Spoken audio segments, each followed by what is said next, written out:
In this video, you will learn about clustering algorithm in PyCaret. What is clustering? Clustering is the task of grouping a set of objects in such a way that those in the same group are called a cluster and they are more similar to each other than to those in the other groups. We will work on the mice protein expression dataset. The dataset consists of the expression levels of 77 proteins modifications that produce detectable signals in the nuclear fraction of the cortex.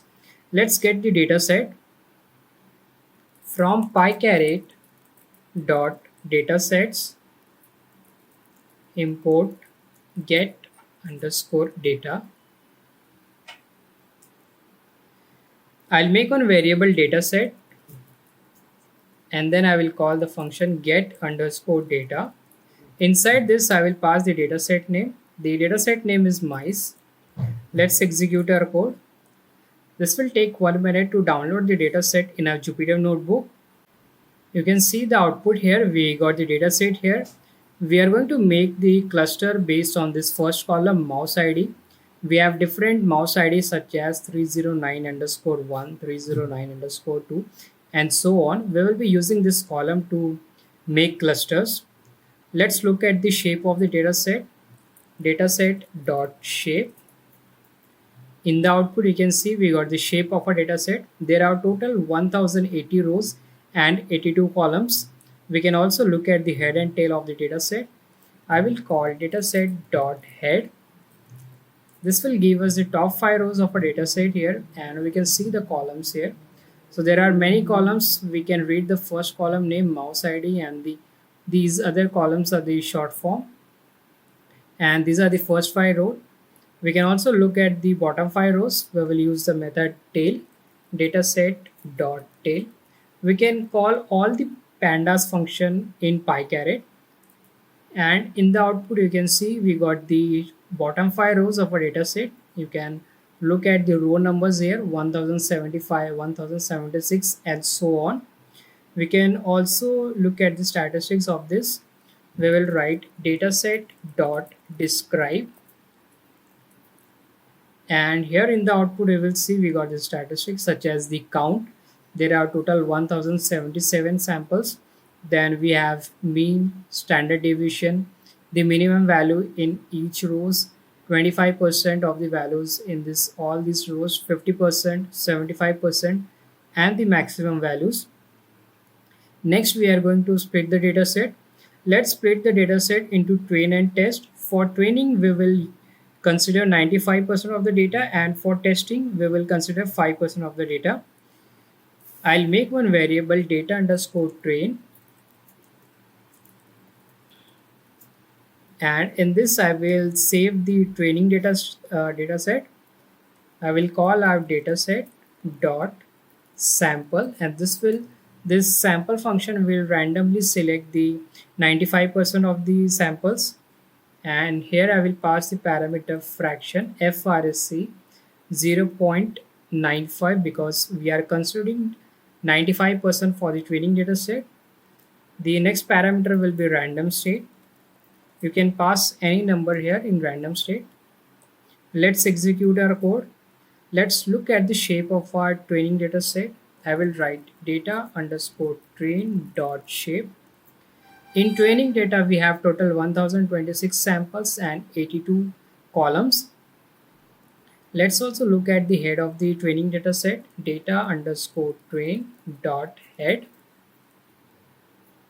And these are the top 5 rows of our training dataset. Here you will see the indexes are not in the proper order. They are random, 761, 124, and so on. We are going to re-index once we split the test dataset also. Now we will split the test dataset. I will make one variable data underscore test. I will call our dataset. Then I will call the method drop, and I will pass data underscore train dot index. Here I am saying that from the training dataset, drop all those samples which are already present in this train dataset, and remaining 5% sample will be allocated this to this variable data underscore test. Let's execute our code. Let's look at the shape of a data set. Data underscore test dot shape. In the output, you can see we got 54 rows and 82 columns. In our test data set, we have 54 rows and 82 columns. Let's also look at the head of our test data set. I will write data underscore test dot head. In the output, you can see we got the head of our test data set, and here also we will see that the indexes are random. We have 5, 17, 48, 86, 89, and so on. We are going to reset the index for both train and test data set. I'll call the variable data underscore train, and then to reset the index I will call the function reset underscore index. Reset underscore index function will reset our index, and then I will pass two parameters. The first parameter is drop is equal to true, so it will drop the original index, these random index. The next parameter will be in place is equal to true. In place is equal to 2 do the will do the operation on the original train data set. Let's execute our code. Now let's call the head of our training data set data underscore train dot head. In the output, you can see now we got the indexes in the proper order 0, 1, 2, 3, 4. If you compare it with the earlier one, you will see here in data underscore train head, we have indexes in random numbers 761, 124, and so on. But now we have indexes in the proper order. We will do this for the test data set also. I'll copy this code from here and then I will paste it here. Instead of data underscore train, I will type data underscore test, and let's execute our code. Let's look at the top 5 rows of our data set. Data test, data underscore test dot head. In the output, you can see we got the correct index now. We have 0, 1, 2, 3, 4, and so on. So we have reset the index for both train and test data set. Next, we will set up the environment. The setup function initializes the environment in PyCaret and creates the transformation pipeline to prepare the data for modeling and deployment. From PyCaret dot clustering import star. Star means we are importing all the functions from the clustering module in PyCaret. I'll make one variable clust, and then I will call the setup function setup. Inside this, we have to pass some parameter. The first parameter is our dataset, and we are going to pass our dataset here. Data is equal to data underscore train. We are going to pass the training dataset. The next parameter is normalize, and we will set it as true because we want to normalize all our variables. The next parameter is ignore features. Ignore underscore features, and this parameter will take the feature on which we want to apply the clustering algorithm. We want to apply the clustering algorithm on mouse ID, so we will ignore this feature. I will pass this feature here.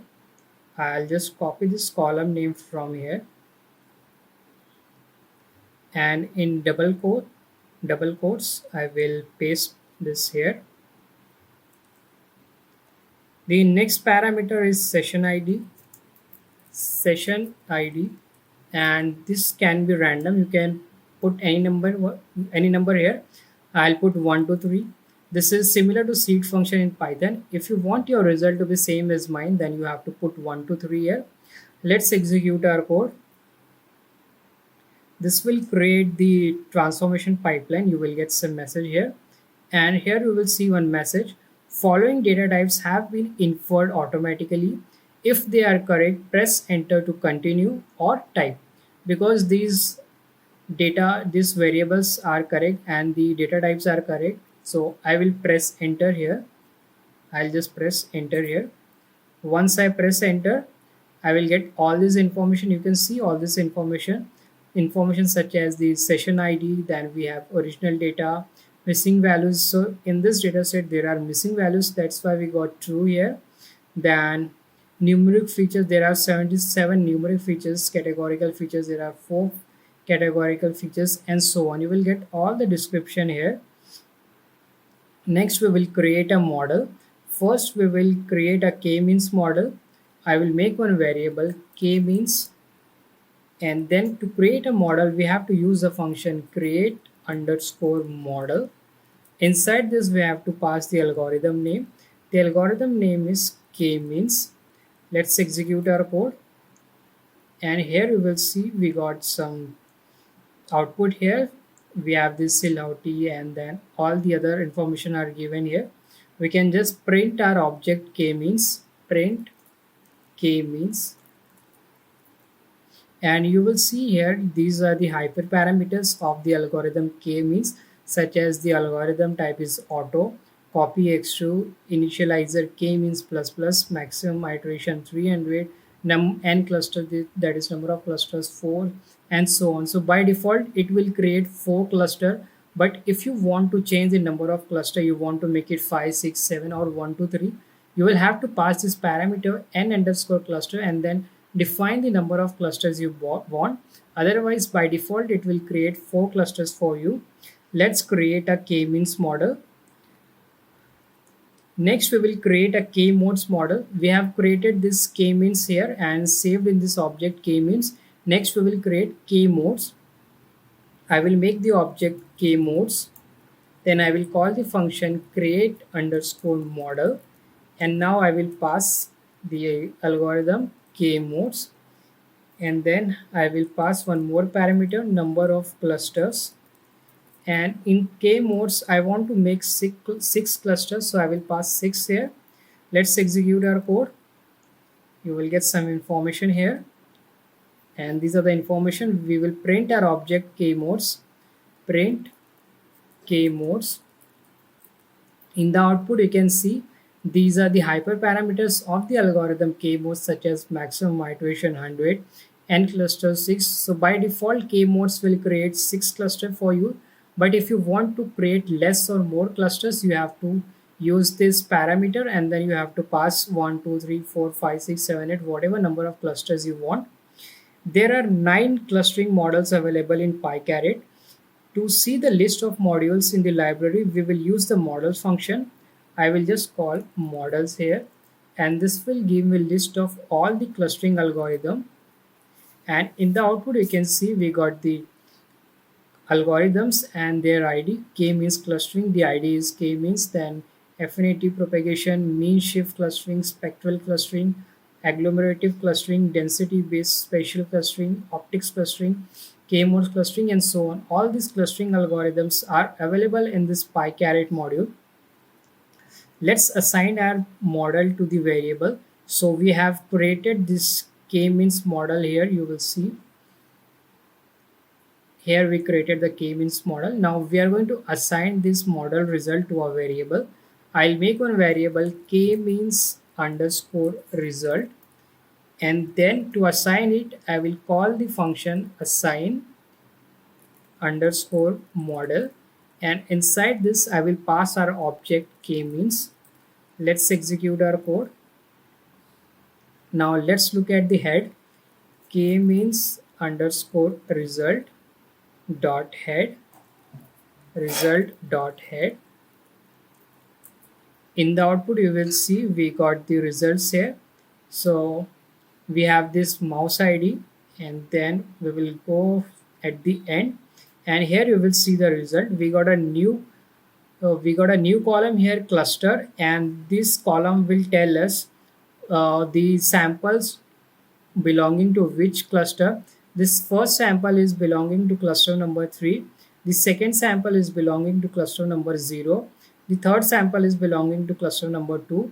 The fourth sample is belonging to cluster number 1. The fifth sample is belonging to cluster number 3, and so on. So we got the results, and we have saved the results in the variable k-means underscore result. In our result data frame, we got one new column, cluster, and in cluster we will see the cluster number of each samples. Let's plot our model. So we have seen the cluster number here. Now we are going to plot this. So I will call the plot underscore model, and we want to plot our k-means. So I will type k-means here, and this will take 1 minute because it's a big plot. And now you can see we got the 2D cluster PCA plot, and as I have told you, the number of clusters are 4 by default. You will see number of clusters 4. So we got 4 clusters here, 1, 2, 3, and 4. But in terms of number, 0, 1, 2, and 3.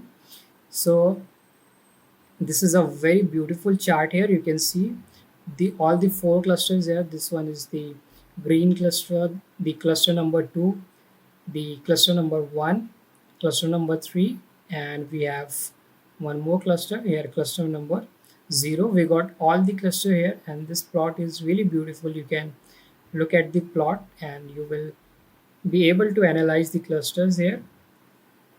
Next we will plot the elbow curve. I will call the method plot underscore model, and I will pass our object k-means. Next parameter is plot type, and we want to plot the elbow curve. I will type elbow, and this will plot the elbow curve for us. So we got the elbow curve here, and the elbow method tells us the optimal number of clusters. In this example, the elbow plot suggests that 5 is the optimal number of clusters. You will see elbow at k is equal to 5, and the score of within sum of cluster square is 54424.103.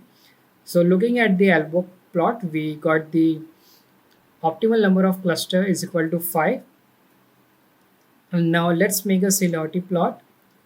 I will call the method plot underscore model, and inside this I will pass our object k-means. Then I will pass the parameter plot is equal to similarity. Let's execute our code, and I got an error here, just this spelling mistake.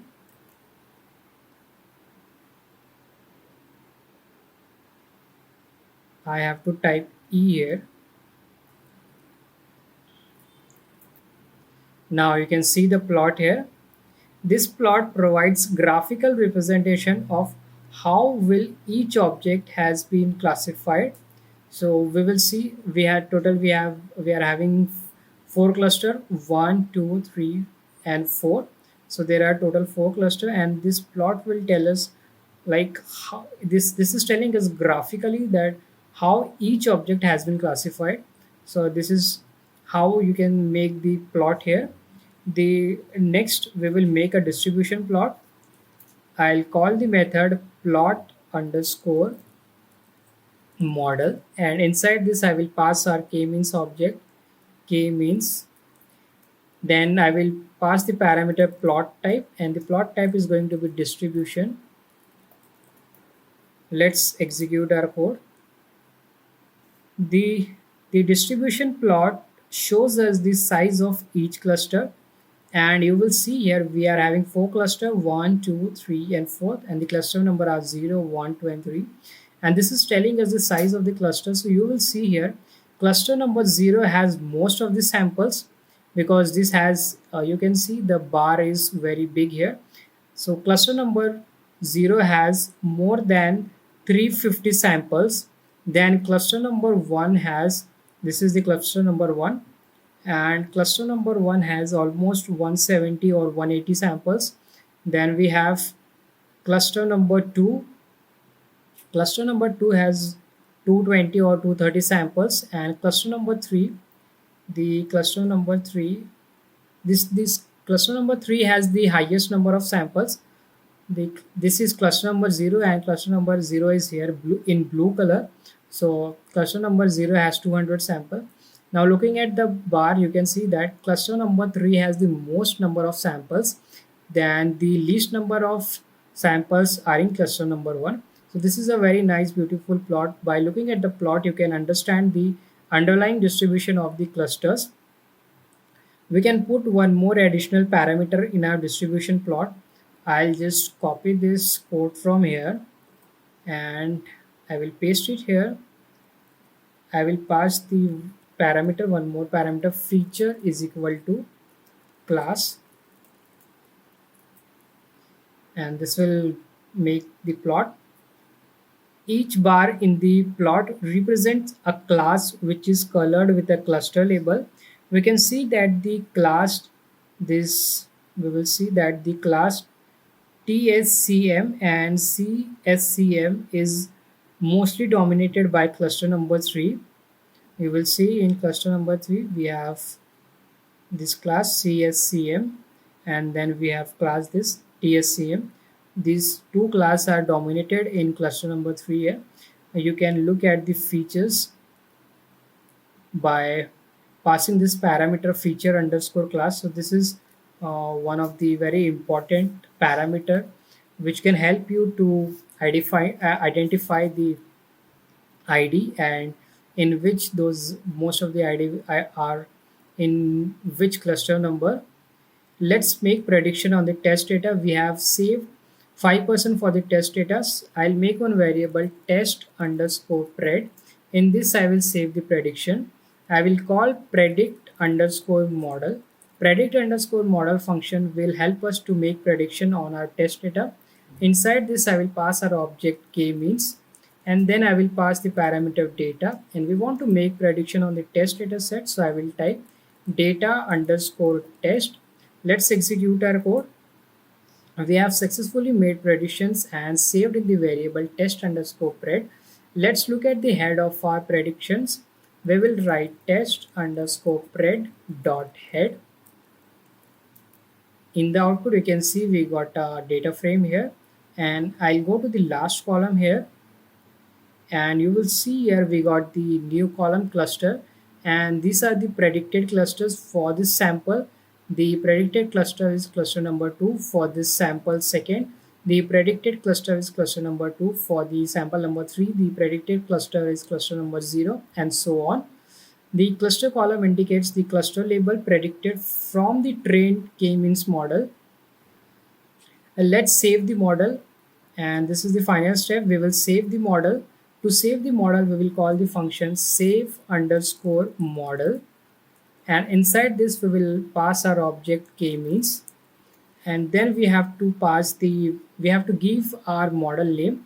Let's say I'm giving the model name as k-means model. Let's execute our code. Once your model is saved, you will get this message. This says that transformation pipeline and model successfully saved. So we have successfully saved the model on our machine. Let's load the saved model. We will load this saved model k-means model. I will make one variable saved underscore k-means. This is going to be an object, and in this I will load our saved model, and to load the model we will use the method load underscore model. Inside this we will pass our model name. So we have given the model name as k-means model. I will type here k-means model. Let's execute our code. You got the output here, and you will see a message here, transformation pipeline and model successful loaded. So we have successfully loaded our model, and we will make prediction on the test data set and save it in a new variable. I will make one new variable new underscore pred. I will call the method predict underscore model, and then I will pass our model object, and the model object is saved k-means. So I will type saved underscore k-means. Then I have to pass the data set on which I want to make predictions. I want to make prediction on the test data set. I will write data is equal to data underscore test. Let's execute our code. So we have successfully made predictions and saved in the variable new pred. Let's look at the top 5 new predicted values of our variable new pred. I will type new pred dot head. In the output, we can see we got a data frame, and in this data frame we will have one column in the last, and this last column cluster tells us the predicted cluster for each and every sample. For sample number 1, the predicted cluster is cluster number 2. For sample number 2, the predicted cluster is cluster number 2, and so on. This is how you can develop a clustering algorithm in Python in PyCaret. I have shown you all the steps And if you go through this Jupyter notebook, and if you follow the each and every step, you will be able to develop the clustering algorithm, and you will know each and everything about clustering in PyCaret. I hope you enjoyed this video. If you like my video, please subscribe to my channel. I will see you in the next video. Thank you for watching.